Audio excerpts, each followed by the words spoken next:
Hello and welcome to this tutorial titled Help Thomas Get Started with SAP HANA Cloud. And this tutorial is an excellent starting point for anyone wanting to first explore SAP HANA Cloud, learn a little bit about how to get started developing with SAP HANA Cloud, but also see some of the powerful capabilities that are possible with SAP HANA Cloud. Now, in this tutorial, we're going to focus on this fictional developer named Thomas. And Thomas wants to stay on top of the latest technologies. Now, his first step is learning from tutorials just like this one.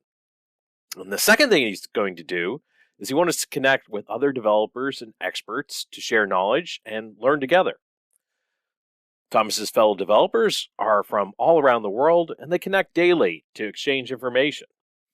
We're going to find out in this tutorial which of them share Thomas's interest in SAP HANA Cloud, and related topics to that using text processing, one of the powerful capabilities that comes with SAP HANA Cloud. We're going to use their opinions in the community and the text processing engine of SAP HANA Cloud to analyze which ones match. Then, thanks to the multiple engines in SAP HANA Cloud, we'll also combine that text processing with graph algorithms to find out how many community members are actually connected with one another. And then finally, we'll use the Geospatial capabilities in SAP HANA Cloud to find developers close to Thomas's location in Munich, Germany. Now, as the first step in this tutorial, we want to learn just a little bit about using the tutorial system. And the tutorial system will track your progress as you complete steps. So if you have to stop and come back, it's easy to pick up where you left off, but only if you log in. So we're going to want to come up here to the little person icon in the upper corner, and we're going to want to log on. And the first time, this may ask you to create an account. My account already exists, so I can just log on with my universal ID.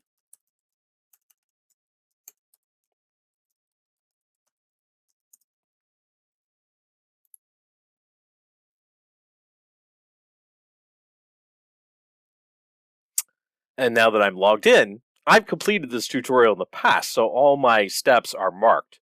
But if it's your first time going through it, you'll be able to, when you reach the end of each step, press the button and we'll mark it as complete. And again, that's to help you find your progress as you go through these tutorials. So our first step is going to need to be to get access to the SAP Business Technology Platform. SAP HANA Cloud is a service that's offered as a part of the Business Technology Platform, and it's available for free as part of either the Business Technology Platform trial or the free tier. Now, if you don't already have either a free trial or a free tier account, we have linked here steps to set that up. Now, I'm not going to go through all the steps of getting your account. I imagine many of you going through this tutorial probably already have accounts, either from doing other tutorials or other research on SAP BTP. But if you need those steps, you can follow along step by step here to get your account set up. Now, I already have my account, so I'm going to go over here and I'm just going to open it side by side here. And once you have access to SAP Business Technology Platform, you'll come into an environment. Somewhat like this is the BTP cockpit. Now, I've got a lot of existing sub-accounts. This is the global account that my team, the developer advocates, use for a lot of different things, research and doing tutorials and videos like this. You'll probably just have one in your free account. You'll have one sub account. You won't have all these folders and things like that, but it's essentially the same. And what we want to do is we want to provision an instance of SAP HANA Cloud. And we can do that. And I'll just come here. I've got a sub account where I create my HANA instances. I actually already have one created, but I'll walk you through the process of what it would look like to create it. So first of all, we want to get to the HANA tools. Now, this is the new multi-environment version of SAP HANA. It's no longer tied to SAP Cloud Foundry. So what we have here is the tooling to administer SAP HANA Cloud. The SAP HANA Cloud Central is an application that you provision into your sub-account. So I see that I have the SAP HANA Cloud tool here in my subscriptions applications section of my sub-account, not down to the Cloud Foundry level. And I'm able to come here and click on this, and this will open the SAP HANA Cloud Central. And this is where you can see your existing instances of SAP HANA Cloud. Now, if you're running in a free trial, a free tier account, you'll have just one instance that you can create. Ours is a full account, a paid account. So you see we have two, one of which is running and one of which is stopped. But if you want to create a new instance, you would come in here. You wouldn't have an instance at first. So you would say create instance, and you would choose SAP HANA Cloud, SAP HANA Database. You would, of course, give it a name. You can name it what you want. Say demo. You can give it a description. What version you want to target. You probably always want to choose the latest version that's available. You want to set a password according to the rules that they have here.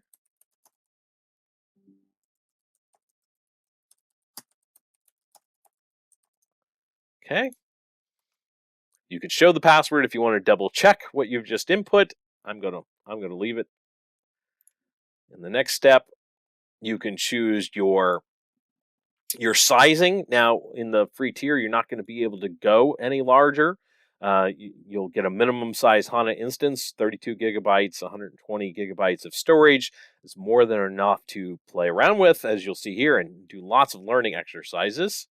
I'll leave this at the default smallest size right now. Go on to the next step, your availability zone. Just leave that with the default. This is where we get into some important things that we need to be sure to set. We need to be able to sure to say allow all IP addresses. This is necessary if we want to connect from other development tooling. Even the SAP Business Application Studio is going to need this setting so that we can connect to it to our HANA database in order to do development. The other thing that we need is we absolutely need to add instance mapping. Now, we're going to need to add where we're going to work from. And we are going to work from Cloud Foundry in this case. Both Cloud Foundry and Schema are supported as environments that you can connect from. We're going to have to put in our org and our space. And to do that, I'm going to have to come back here to the cockpit. So give me just a second while I relaunch the cockpit.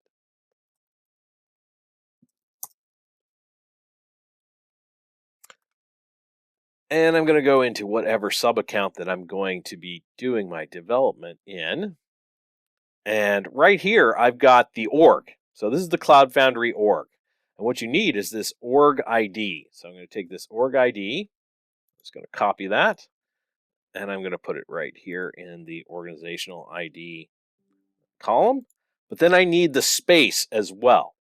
So what Cloud Foundry space am I going to develop in? Well, I have one space that exists inside this Cloud Foundry org called dev. And I'm going to navigate into it. Now, unfortunately, there's nowhere in the cockpit currently where the GUID is displayed, and that's what we need to put in to the instance mapping. But it is right here in the URL. And if you come up here, it's a little hard to read because there's a lot, because there's a unique ID for the sub-account. Then there's a unique ID for the org. That's what we just took out of that previous screen. Then for the space, there's a unique ID. So we just need to find that part of it. And we'll copy this. That'll be our space ID. We'll take that back over here to the instance mapping, and we'll put that in. And at this point, that's what we need. We will go on to review.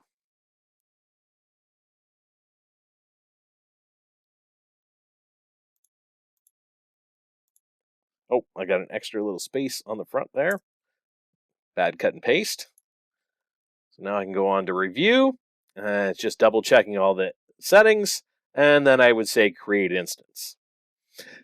You would say create instance at this point. I already have an instance created, so I'm not going to create another one. I'm just walking through the settings to show you. I already have one that's here and running.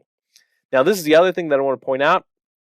Every night, your HANA Cloud instance does shut down and save costs when people aren't using them. So you have to remember to come in each day and restart it. So it would normally be in this stop status, and you would just have to come here to the actions and choose start. Otherwise, if you start doing the tutorials and you try to connect the development tools, the first time you go to deploy or run a test against this HANA instance, it'll tell you it's unreachable. And if you get that kind of error that unable to connect or HANA instance is unreachable, chances are good that you've just forgot to restart it that day, and you can return here to start that. Now, that's all the things that we're going to have to do here in the cockpit. The rest of this tutorial will all be done in the SAP Business Application Studio. That's our development environment. The next step, we're going to see how to set that up and get started using the Business Application Studio to do development with SAP HANA Cloud. So we're ready to get started with the Business Application Studio. And we want to go to the sub account in BTP where we're going to do our development work. That's where I'm set right now. And we want to go to instances and subscriptions. And what you should see here in your account is an entry here for SAP Business Application Studio. Now, if you don't have that, there is a link tutorial that will show you how to set up and add that subscription if it wasn't automatically provisioned into your account. But with the free tier and the free trial, you should get the SAP Business Application Studio already provisioned, and it would be sitting here in your applications. So to open this, just go ahead and click on it, and it will open up. And what you'll see here is your development spaces. Now, I already have a couple of development spaces existing. And what I want to do is I was going to actually create a new one. Let's just delete the one that's there. You'll probably not have any if this is the first time that you use the SAP Business Application Studio. For the type of development that we're going to do, this is all going to be SAP HANA native application development. So we're going to choose that option. And that pre-configures a lot of the tools that and the look and feel of the Business Application Studio and tailors it for the type of development that you're going to do. And you see we've got different choices here. This is going to set us the one that's the best match for the type of development that we want to do. And the only thing that I want to add in, you see there's the required tools that are automatically set in. We're going to have all our HANA database tooling, calculation view development, database explorer, things like that. There are some optional tools on the other side that we can go ahead and add in here as well. The only one that we're really going to need for this tutorial is the SAP HANA performance tools. Now, if you go ahead and create your dev space and then you decide you want to add more of these optional tools in at a later time, that's no problem. All you have to do is stop your dev space, and then you can edit it and you can add these at a later time. Now, when I create the dev space, it helps if I give it a name, doesn't it? When I create the dev space, this is preparing the environment for me, and it's going to be a little virtualized Unix and Linux environment that I can develop in. I'll have access to the file system and the command line. I'll be connected to it through a web browser. I don't need to install any special software on my machine to connect to it. And all the software, all the tools and extensions and things like that are automatically kept up to date for you by SAP. So it gives you a really nice development experience to be able to easily get started and work without installing a bunch of prerequisites or having to go find things spread out across the internet. We're pulling together a lot of our own tools along with standard open source tools. I'll bring it into a browser-based, very VS Code-like experience, and then you can develop completely in the browser. Now, as you see here, it's already running and ready for me to connect to it. So I'm just going to go ahead and click the name of it, and this will open the Business Application Studio up. That's exactly where we're at in the tutorial as we come to the spot, getting started with the SAP Business Application Studio. From here, we have some quick links to different documentation and tutorials that might help you get started. We can create a new project. We can clone a project directly from Git. We can import one if we've got it exported from another dev space, or we just start with files and folders and start creating files ourselves. That's all good. Now we want to be able to start development here. So the first thing I need to do, because I'm going to need Cloud Foundry to manage the HDI, the HANA deployment infrastructure, and the containers that it's going to create in the HANA database. So to do that, I need to go ahead and log into Cloud Foundry. So when I click the little Cloud Foundry tool over here on the left-hand side of the Business Application Studio, I can see, well, I'm not logged in yet. So it can't read my services or applications. So the first thing I'm going to want to do is I'm going to want to go ahead and log in here. Now, it's defaulted to a certain API URL. This may not be the right API URL for what I'm doing. You should always return to the cockpit.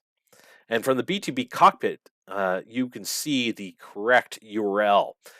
You can see this here. If I go back to the BTP cockpit, you'd be able to see at the sub-account level the correct API endpoint. Now, this is correct for me and my account, so I'll go ahead and leave it. Now, if you're having problems with your credentials and you're not sure of your username and password, you can do an SSO passcode, and it will log you on with single sign-on. Just so happens that I don't have any problems typing in my password directly. Hopefully not.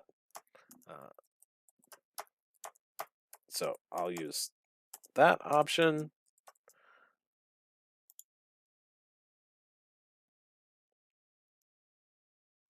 And just as soon as I said that, I have problems typing my password. So let's use the single sign-on option. So it opens in a new browser tab. And the only thing is, yeah, that's not very nice the way it does when I'm using the split screen.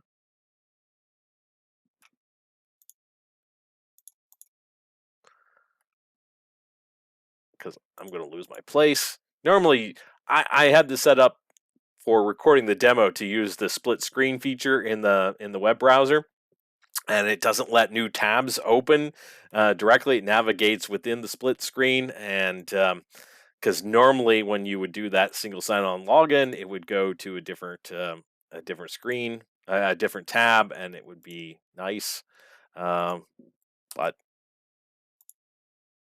little backwards and forward, and then we're connected. Now, once I'm connected to BTP, now I've got to choose my Cloud Foundry organization. There's mine. My space, I only have one to choose from, so it defaulted in.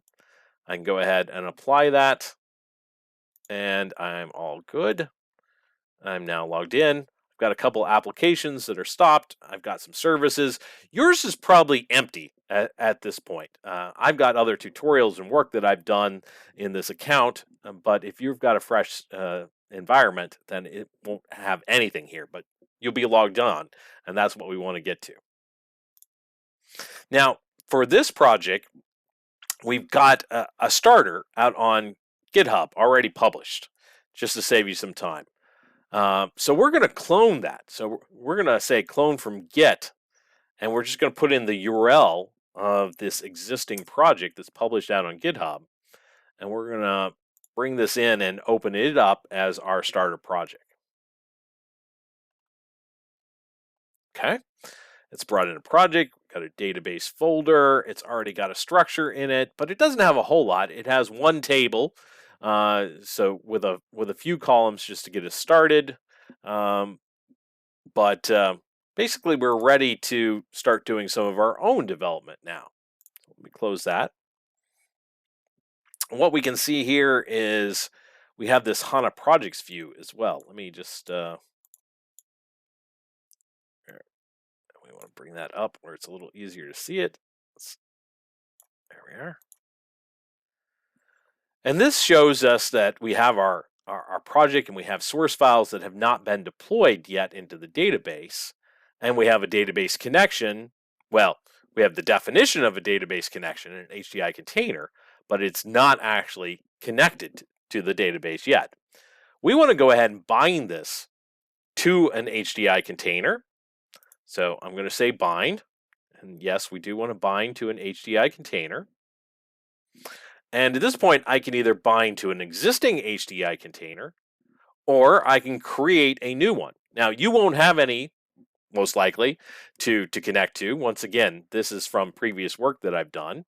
So let's just go ahead and say create a new service instance. Now, I already have one with this name, so I'm just going to put a 2 on the end. You'd go ahead and use the default name, just like the tutorial says. So I'll go ahead and hit enter. Now what this is doing is this is creating the HDI container instance at the Cloud Foundry level. That's how our application is going to connect to the HANA database and know where to store its data. But it's also at the same time connecting to the HANA database and creating a schema for this HDI container so that our development is all isolated from other people working on the same HANA Cloud database instance. It's creating all the technical users that it will use to connect to the HANA database and deploy objects into it. So it's everything that we'll need to be able to do development. And even if we had 2 developers working on the same project with the same HDI container name, they aren't going to overwrite each other. It's going to make sure that everything is separated, that allows parallel development of even the same project by different developers. So it's a really nice setup there. So just waiting a second here while it finishes up. There, it has actually created the service. Now it's binding it so that we can connect to it. I'm going to say enable and do not ask again, automatic undeployment. If it would fail, sometimes there's a little timing issue and it fails to connect. And it goes ahead and creates it. And then all you have to do is bind it again. But this one was successful. It created my HDI container. It bound to it. You can tell it's bound because now the option is to unbind. But we're bound to our HANA database. And at this point, we can go ahead and deploy this one table that came in via the sample project that we imported. We can go ahead and deploy that, either hitting the rocket at either of these levels. The little rocket icon is our deployment icon. So I'm going to go ahead and click deploy. And what this is doing is it's using the Linux shell to run a Node.js application that SAP supplies to do the database deployment. And if we look at the log, that was pretty fast. It connected to our HANA database. We can see that here is making the connection to the HANA database. It knew all the credentials because all that was stored in Cloud Foundry when we did our binding. And it sees what development artifacts there are. Well, there's just 2 files in this project right now, one of which is a table, HDB table. And then it connects to the HANA database and compiles and deploys that into the database. Now, if we want to see this for ourselves, because we only see our design time artifacts here, we can press the Open HDI container. Only thing is, that's going to open not in. I normally would open in another tab, but I'm using the split screen here. Let me just go ahead and exit split screen so that I can say Open HDI container. Now it opens in another tab. And it's opened directly to our HDI container. And for instance, here, if we look at tables, we can see there should be one table named community. That's exactly right. And if we open that, we'll see the definition of it. It's got an ID column of an integer that's the key, and it's got a data column of an enclob, so a large object of character data type. And that's all that we did in that first step. But now that we've created that, let's come back over here. Let's go back into split screen with our tutorial. Switch sides, get back to where we were. So we've got our table created. Now we want to load some data into that table. So let's let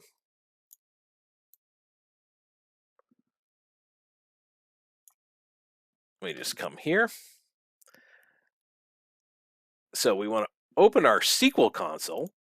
This will let us issue SQL statements directly against the content of our HDI container. And we'll just copy all these commands. Then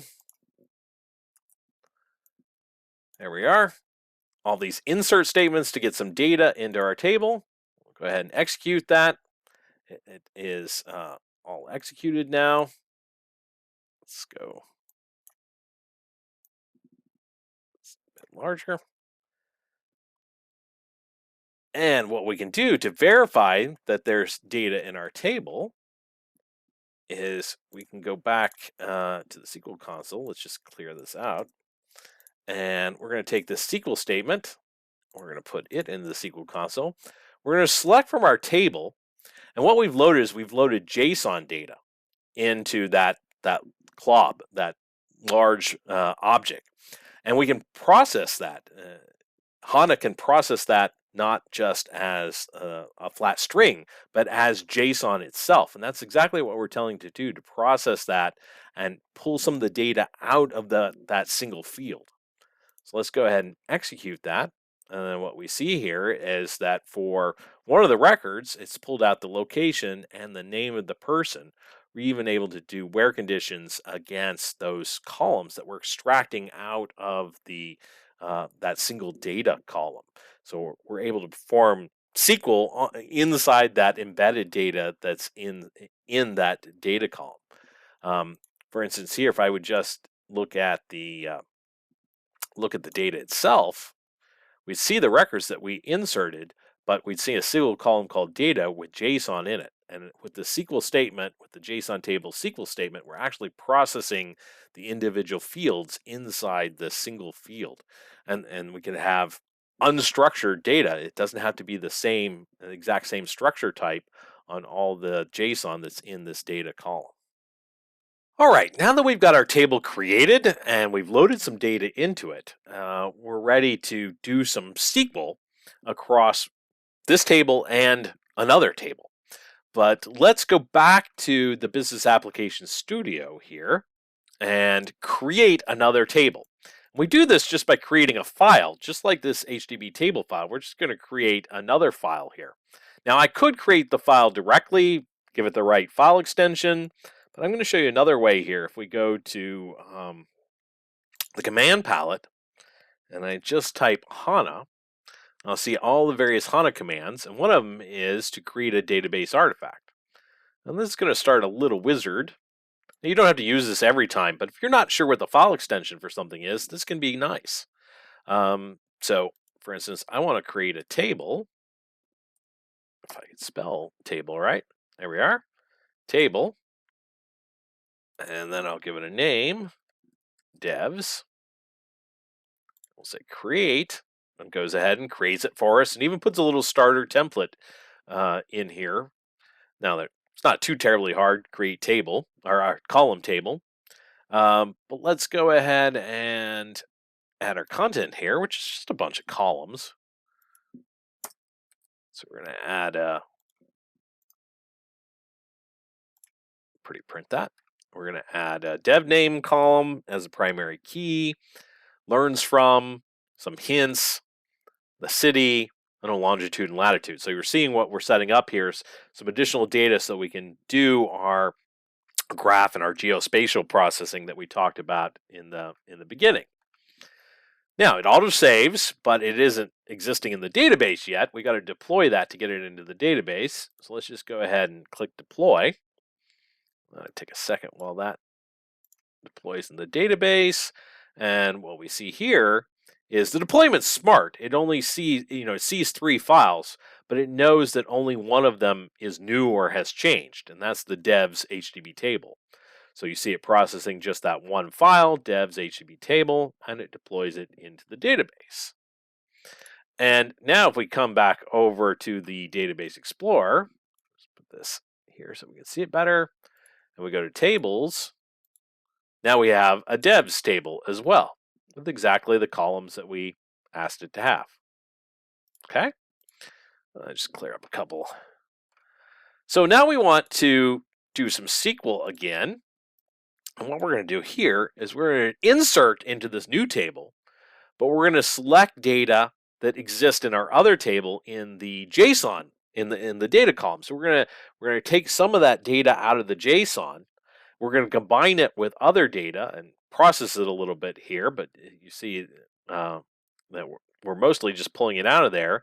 But wherever the tenure of the person is more than more than 1 year. So again, we're able to process that unstructured data, but now we're casting it into a structured table that will make it even easier to work with. So go ahead and run that. And we see that we've inserted 11 rows into our devs table.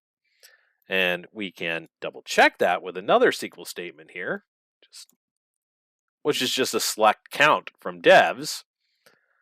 And it's going to show, yes, we inserted 11 records. When we do a select count against it, we see that we have 11 records. Very good. If you're really the untrusting type, we could go to the devs table. We can do open data, and we'll be able to see the data that has extracted now. We got longitude, latitude, city, hints. So we've got that data extracted out of the unstructured column and now into our table. It's very easy to work with it. So now we want to use some text analysis, some text processing, to look inside that hint field and do some advanced text processing on it. So again, we'll use a SQL statement. So I'm just going to use this SQL statement here to select the developer's name and the hint text, but only where the hint text contains the string develop. So it will look at that, but it won't do a hard check.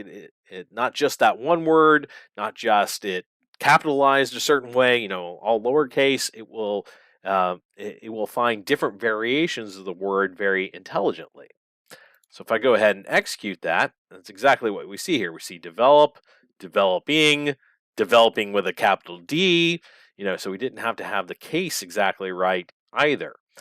So we've got all the records where there's some part of the text description contains the word develop.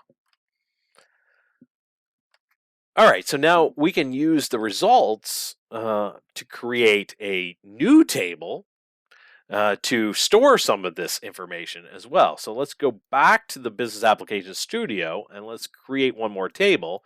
Now this time I'm just going to create it this way, which can be faster if you know the file extensions. Earning relation.hdb table. And here's our definition. Column table, learning relation, ID. We're going to generate an ID, and it's going to be an auto-incrementing ID, so we don't have to worry about keeping the records unique. And we'll have a source and a target that we'll copy in here. All right, just like before, let's go ahead and deploy that. It'll take just a second to create that in the database. Now, if we refresh our tables, we have this learning relation table, and we're able to insert into it. So I'm going to come here to my SQL window, and we're going to insert into the learning relation table, selecting learns from and dev name from the devs table. And it's inserted 11 records again. All right, all good. Now we want to use graph. And graphs are represented by vertices. In this case, it's going to be the developer, and then edges, the connections between them. And that's going to be taken from the field learns from. So we're going to see who learns from whom in this case. And it could be a chain, one person learns from another person, that person learned it from the original person. We're going to be able to visualize that relationship chain of who learned from whom. And to do this, we're going to need to create a graph workspace. So once again, from the Business Application Studio, we're going to create another development artifact. Um, and what do we want to call this one? We want to call this, we just want to call this HANA graph. That's a very undescriptive name, but that's okay. And then the file extension is HDB graph workspace. This is one, that's a pretty long one to type and easy to typo. I probably would have been better using the little wizard and that would generate the file extension for me. But I'm gonna live on the edge here and try going with that. So we're going to create a graph workspace. We're going to tell it that the edge table, it should get its data from learning relation. And the vertex table will be the devs table. So that's why we've split this unstructured data that was originally in JSON out into these two separate database tables so that we can then do a graph on top of the two sets of data. So again, I'll go ahead and deploy that. Now, graph doesn't store the data again. The graph is going to overlay the two tables and the data that already exist in those two tables. So we don't need to load any data. Our graph is ready to use. I can come here to graph workspaces as a different type of object. There's my graph workspace, and I can say view graph, and it's going to load the visualization. And we can see here, for instance, that Sam has taught Sol, but Sol has also taught Sam something in return. Or that Charlotte has learned from Sam, but then Muhammad learned from Charlotte. And we see the relationship flow of who's learned from whom in this set of data. It's really a cool way to interact and visualize our data. Now, the final thing we want to do is we want to look at geolocation. We know now relationships between the developers, but who's located closest to Thomas? He wants to know not only who has the best knowledge and who trusts whom, but who's closest to his location in Munich, Germany. And HANA can do that kind of geospatial processing as well. Again, let's just come back here to the SQL console, clear out what's in here, and I'm going to have a new SQL statement. And we're going to select the developer name, but we want to take their geolocation from text. So here's our starting point. This is Munich, Germany. And we want to know who's got the closest distance from there. But we also want only the developers who in their hint text had develop in their description. So we're going to combine text processing on part of this query with geospatial processing in another part of the query, calculate the distance between 2 points, and that'll tell us, and then order it by that distance so we'll know who's closest to us. So if we go ahead and execute that, well, we see that Sam is closest to us, only 252 kilometers away. But is also a person who said that their expertise was in the area of development. So Sam would be the person that maybe we should reach out to because they had the knowledge that we wanted, but they're also the closest located to us. So maybe we could meet up at a future event or something like that. And with that, we've reached the end of this tutorial. Now, it's very introductory, but I hope you've got a little bit of a feel for how development works, how we can combine both the Business Application Studio and the Database Explorer. The Business Application Studio lets us work with design time artifacts and deploy them into the HANA database. Then we can perform SQL directly against those database artifacts using the Database Explorer. So we've seen how we can create some basic artifacts like tables and graph workspaces, but also how we can use the different processing engines of HANA, the text processing, the graph engine, and the geospatial processing, and the unstructured JSON processing as well, and combine all these together into very simple SQL queries. So this makes these engines easily accessible from all types of development that you've done. And we have other resources here if you want to continue your journey with SAP HANA Cloud. There are many other tutorials that we would encourage you to check out to learn more about these great capabilities that make up SAP HANA Cloud.